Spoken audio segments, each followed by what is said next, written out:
ਇੱਕ ਕਮਜ਼ੋਰ ਖਿਲਾਫਤ ਉਸਮਾਨੀਆ ਵੀ ਅੱਜ ਦੇ ਦੌਰ ਦੇ 57 ਮੁਸਲਿਮ ਮਮਾਲਿਕ ਤੋਂ ਜ਼ਿਆਦਾ ਤਾਕਤਵਰ ਸੀਗੀ। ਖਿਲਾਫਤ ਉਸਮਾਨੀਆ ਦੇ ਆਖਰੀ ਦੌਰ ਦੇ ਵਿੱਚ ਜਦੋਂ ਖਿਲਾਫਤ ਖਤਮ ਹੋ ਰਹੀ ਸੀਗੀ, ਕਮਜ਼ੋਰ ਹੋ ਗਈ ਸੀ, ਫਰਾਂਸ ਨੇ ਨਊਜ਼ ਬਿੱਲਾ ਨਬੀ ਕਰੀਮ ਸੱਲੱਲਾਹੁ ਅਲੈਹਿ ਵਸੱਲਮ ਦੀ ਸ਼ਾਨ ਅਕਦਸ ਦੇ ਵਿੱਚ ਬੇਅਦਬੀ ਕਰਨ ਵਾਸਤੇ ਇੱਕ ਥੀਏਟਰ ਦੇ ਵਿੱਚ ਡਰਾਮਾ ਬਣਾਉਣ ਦੀ ਕੋਸ਼ਿਸ਼ ਕੀਤੀ ਅਤੇ ਸੁਲਤਾਨ ਅਬਦੁਲ ਹਮੀਦ ਸਾਨੀ ਨੇ ਉਹਨਾਂ ਨੂੰ ਵਾਰਨਿੰਗ ਦਿੱਤੀ ਕਿ ਅਗਰ ਤੁਸੀਂ ਇਹ ਜਸਾਰਤ ਕੀਤੀ ਤੇ ਮੈਂ ਜਹਾਦ ਦਾ ਐਲਾਨ ਕਰ ਦੇਣਾ। ਤੇ ਪੂਰੇ ਯੂਰਪ ਦੀ ਜੁਰਤ ਨਹੀਂ ਹੋਈ ਸੀਗੀ ਕਿ ਉਹ ਨਊਜ਼ ਬਿੱਲਾ ਨਬੀ ਪਾਕ ਸੱਲੱਲਾਹੁ ਅਲੈਹਿ ਵਸੱਲਮ ਦੀ ਸ਼ਾਨ ਅਕਦਸ ਦੇ ਵਿੱਚ ਬੇਅਦਬੀ ਕਰਦੇ। ਇਸ ਦੌਰ ਦੇ ਵਿੱਚ ਤੁਸੀਂ ਮੁਸਲਮਾਨਾਂ ਦੀ ਹਾਲਤ ਦੇਖੋ। ਜਦੋਂ ਖਿਲਾਫਤ ਉਸਮਾਨੀਆ ਖਤਮ ਕੀਤੀ ਗਈ ਨਾ, ਤਾਰੀਖ ਦੇ ਜਿਹੜੇ ਸਟੂਡੈਂਟ ਆ ਉਹਨਾਂ ਨੂੰ ਪੁੱਛੋ, ਮੁਸਲਮਾਨਾਂ ਦਾ ਮੌਕਫ ਇਹ ਸੀਗਾ ਜਿਹੜੇ ਇਹਦੇ ਹੱਕ 'ਚ ਸੀ ਕਿ ਖਿਲਾਫਤ ਉਸਮਾਨੀਆ ਨੂੰ ਖਤਮ ਕਰਤਾ ਜਾਵੇ ਕਿ ਦੇਖੋ ਜੀ ਇਹ ਮੁਸ਼ਰਕ ਆ, ਇਹ ਬਿਦਤੀ ਆ, ਇਹ ਇਸਲਾਮ ਦੀ ਸਹੀ ਤਸਵੀਰ ਪੇਸ਼ ਨਹੀਂ ਕਰਦੇ।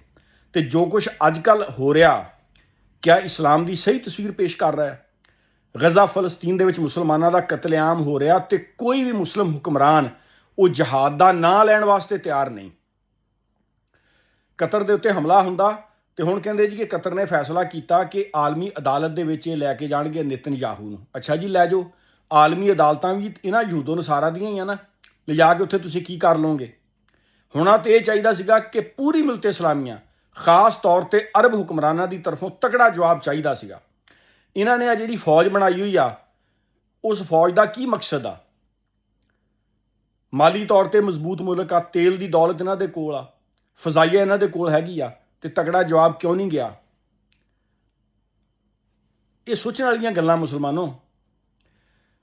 ਇਹ ਮਿਲਤ ਇਸਲਾਮੀਆ ਦੀ ਬਰਬਾਦੀ ਇਸੇ ਵਜ੍ਹਾ ਤੋਂ ਹੋਈ ਆ ਕਿ ਇਹਨਾਂ ਦੇ ਵਿੱਚ ਇਤਫਾਕ ਨਹੀਂ ਰਿਹਾ, ਇਤਿਹਾਦ ਨਹੀਂ ਰਿਹਾ, ਔਰ ਸਾਡੇ ਮਜ਼ਹਬੀ ਤਬਕੇ ਨੇ ਆਪਦਾ ਕਿਰਦਾਰ ਅਦਾ ਕੀਤਾ। ਅੱਜ ਜਿੰਨੇ ਵੀ ਤਫਰਕੇਬਾਜ਼ ਆਲਮੇ ਦੀਨ ਆ ਜੀ, ਸ਼ੀਆ ਵਾ, ਦਿਓਬੰਦੀ ਆ, ਬਰੇਲਵੀ ਆ, ਅਹਿਲ ਹਦੀਸ ਆ, ਫੁਰੂ ਇਖਤਲਾਫਾਤ, ਹਾਲਾਂਕਿ ਇਸਲਾਮ ਦੇ ਵਿੱਚ ਹੈਗਾ ਕਿ ਮੋਮਨ ਦਾ ਭਾਈ ਆ। ਜਿਹੜਾ ਬੰਦਾ ਲਾ ਇਲਾਹਾ ਇਲੱਲਾਹੁ ਮੁਹੰਮਦ ਰਸੂਲੁੱਲਾਹ ਪੜ੍ਹਦਾ ਉਹ ਸਾਡਾ ਭਾਈ ਆ। ਅੱਗੇ ਉਹ ਨਮਾਜ਼ ਕਿੱਦਾਂ ਪੜ੍ਹਦਾ, ਉਹਦੇ ਫਰੂਈ ਇਖਤਲਾਫਾਤ ਕੀ ਹੈਗੇ ਆ, ਉਹ ਆਪੀ ਜਾ ਕੇ ਅੱਲਾਹ ਤਾਲਾ ਕੋਈ ਜਵਾਬ ਦੇ ਹੋਏਗਾ। ਲੇਕਿਨ ਯੂਨਿਟੀ ਜ਼ਰੂਰੀ ਸੀਗੀ, ਜ਼ਰੂਰੀ ਹੈਗੀ ਆ। ਇਹ ਯਹੂਦੋ ਨਸਾਰਾ ਜਿਹੜੇ ਇੰਨੇ ਮੁਸਲਮਾਨਾਂ ਨੂੰ ਕੁਚਲ ਰਹੇ ਆ, ਇਹ ਨਹੀਂ ਕਿ ਉਹ ਬਹੁਤ ਜ਼ਿਆਦਾ ਤਾਕਤਵਰ ਆ। ਵਜ੍ਹਾ ਇਹ ਆ ਕਿ ਮੁਸਲਮਾਨਾਂ ਦੇ ਵਿੱਚ ਇਤਿਹਾਦ ਨਹੀਂ ਹੈਗਾ, ਇਤਫਾਕ ਨਹੀਂ ਹੈਗਾ।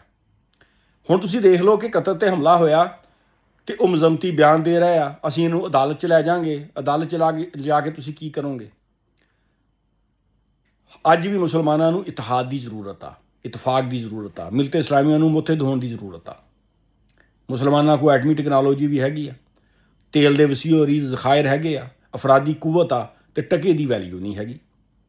ਜਿਹੜਾ ਮਰਜੀ ਉੱਠਦਾ ਉਹ ਹਰ 2-4 ਸਾਲ ਬਾਅਦ ਇੱਕ ਅੱਧਾ ਮੁਸਲਮਾਨ ਮੁਲਕ ਜਿਹੜਾ ਉਹ ਤਬਾਹ ਕਰ ਦਿੰਦਾ।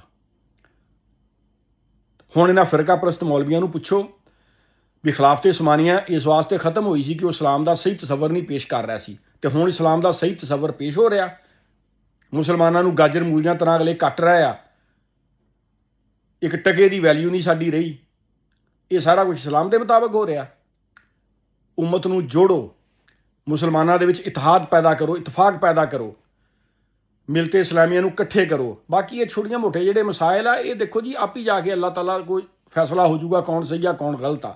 ਜਿਹੜਾ ਕਲਮਾ ਗੋ ਭਾਈ ਆ ਉਹਨੂੰ ਮੁਸਲਮਾਨ ਸਮਝੋ ਔਰ ਮੁਸਲਮਾਨਾਂ ਨੂੰ ਮੁਤਹਿਦ ਕਰਨ ਦੀ ਕੋਸ਼ਿਸ਼ ਕਰੋ।